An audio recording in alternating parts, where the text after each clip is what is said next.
এক লোক তার নতুন বউকে নিয়ে নৌকায় চড়ে ঘুরতে বের হয়েছে। তারা ঘুরতে ঘুরতে যখন নদীর মাঝখানে চলে আসলো, তখন হঠাৎ করেই নদীর মধ্যে তুফান শুরু হয়ে গেল। বিশাল বড় বড় দানবীয় ঢেউ দেখে লোকটির স্ত্রী বলতে লাগলো, আজই মনে হয় আমাদের জীবনের শেষ দিন। নৌকা ডুবে আমরা দুজনেই মনে হয় মারা যাব। কিন্তু এদিকে স্বামী বেচারা খুবই শান্তশিষ্ট ভাবে নিশ্চিন্তে বসে আছে। তার ভাব দেখে মনে হচ্ছে কিছুই ঘটেনি। স্বামীর এই অবস্থা দেখে তার স্ত্রী বলল, কি ব্যাপার, তুমি কি ভয় পাও না? তখন লোকটি হাসতে হাসতে খোলস থেকে তরবারি বের করে তার স্ত্রীর গলায় ধরে বলল, এখন কি তুমি ভয় পাচ্ছ?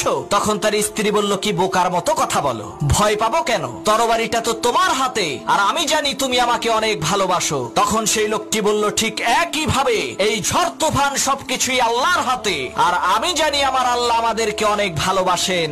আমার এই তরবারির নিচে তুমি যেমন নিরাপদ, ঠিক একই ভাবে মহান আল্লাহ তাআলার দেওয়া এই ঝড় তুফানের মাঝেও আমরা তেমনি নিরাপদ।